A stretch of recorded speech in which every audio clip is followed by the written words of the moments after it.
Shavua Tov, a good tevoch. I'm going to tell story number 24 of the Shivchei Shem Tov.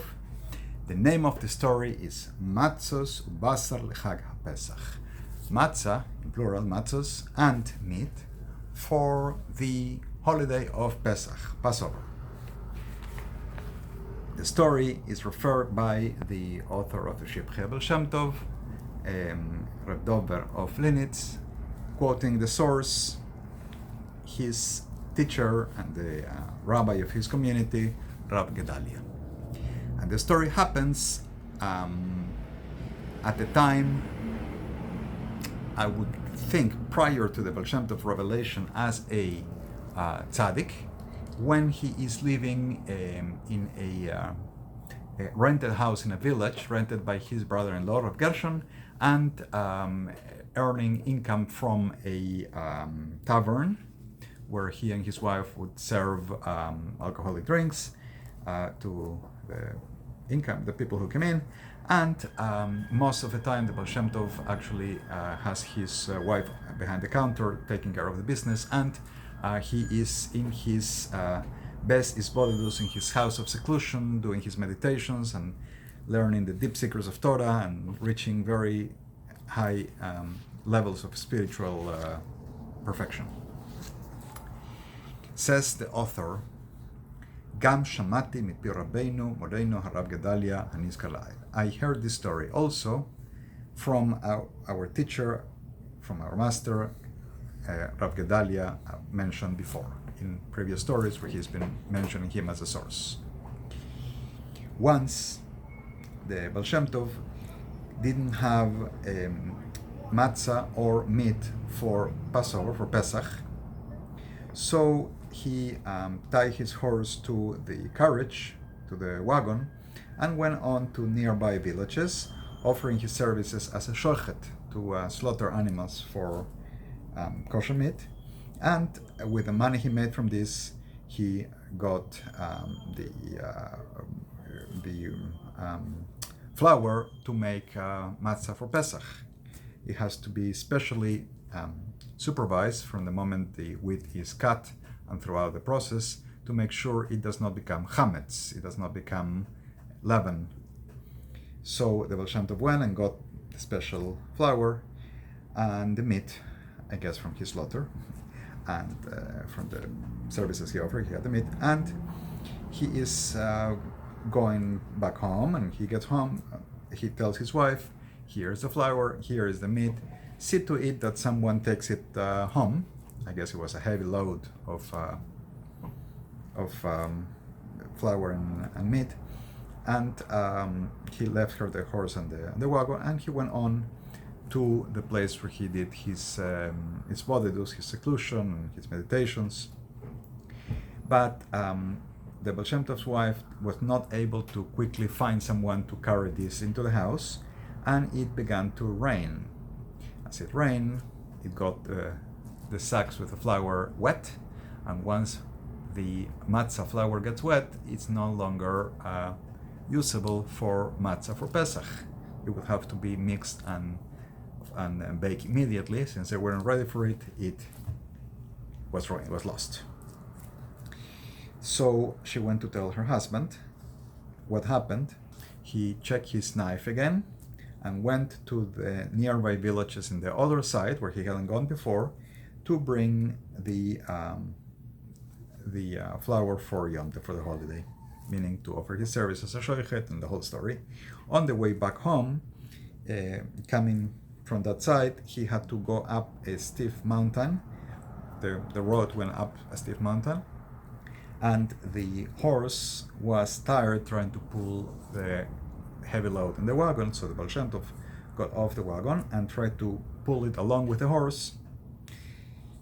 Midway up the mountain, the horse falls and is dead. The Baal Shem Tov tries to pull the wagon all by himself until he is running out of energy. He cannot do it. It's just too much.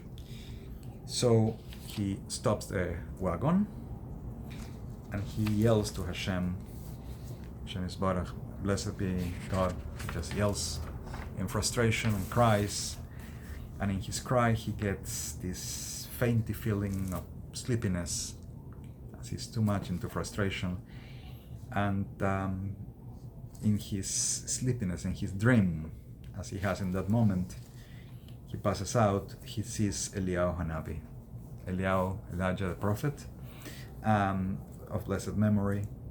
And according to the story, as Dove tells it, it was the first time that the Eliyahu Hanavi, the prophet Elijah, would appear to the Baal Shem Tov like that. I'll make a note about this since, okay. So Eliyahu says to the Baal Shem Tov, your tears are wanted in heaven, your prayer is accepted. I am going to send you a Nochri, a foreigner, non-Jew, and he will take your wagon and with flour home.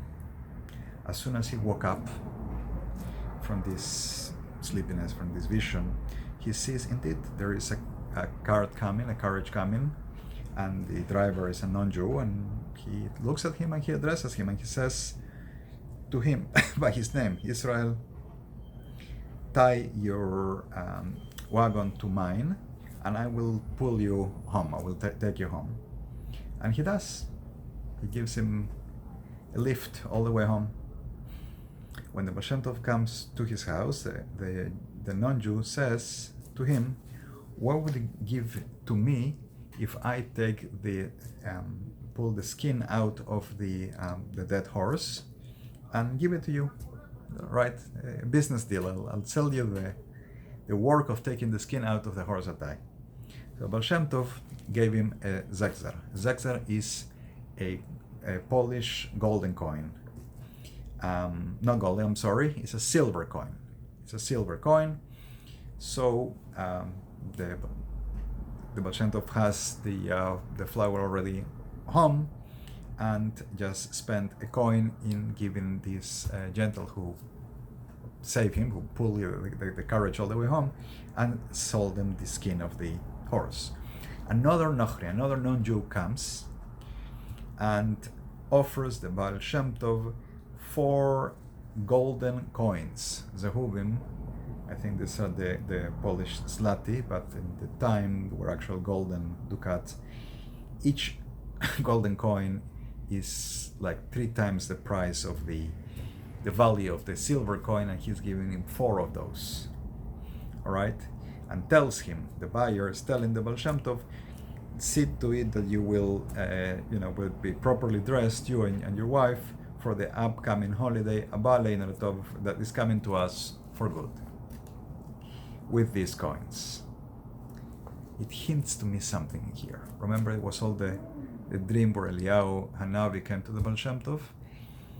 This blessing that comes to these 2 Gentiles seems to me, I'm putting my own 2 cents worth in here, talking about coins, that this is Eliyahu Hanavi still in disguise. Could be also just the Eshgacha Pratis, that divine providence that these non-Jews are coming just to help him. And in those days, or in a few days, there was a caravan of merchants coming by selling the skin of, they call it marder in Yiddish, which I think is mink skins. So the Baal Shem Tov's wife comes to the Baal Shem Tov to ask him if she should or not buy it. And by the way it's phrased, it's not asking for permission. She wants to know if this is allowed to buy, meaning do these people sell an authentic product, or does it come from a source of, maybe they stole it somewhere or something. It's not too kosher, they're selling us something that we shouldn't be part of. So the Baal Shem Tov says you are allowed to buy for them. It's okay that you buy it, because even though the people who originally supply are indeed thieves, they themselves had killed the animals and take out the skins. So the skins were considered hefker. They were not considered stolen. I don't know the story behind the story, but this is what the Baal Shem Tov tells her. So the Baal Shem Tov's wife, knowing that it's okay to buy these skins, she goes and buys, and she spends all the 4 gold coins, the 4 zehuvim, in buying these skins, and she makes for herself and for her husband, or for her husband and for herself, clothing with how do you call linen? She makes linen clothing, I guess linen, and then overcoating it with mink. I don't know how that works. So he makes for her husband a zufitze. Zufitze, they explain, is like an overcoat or cape, and for herself she makes a kleid, a dress, for the Yom Tov, in honor of the coming Yom Tov. She was also considering that her husband needs to have a garment of a furry animal, because it's still very cold, and the place where he goes to do his meditation, the place where he rents a house from an Jew to go to this place and do his body dues, is very cold over there, so he should have something warm. Okay, the story up to here, they got help from heaven, and they can celebrate the holiday with due flour for the matzah and the wine, and the meat, and they have, on top of that, they have special, nice new clothing. Now, the Baal Shem Tov and his wife, their regular income was this tavern, right? And the tavern is administered, or is owned by a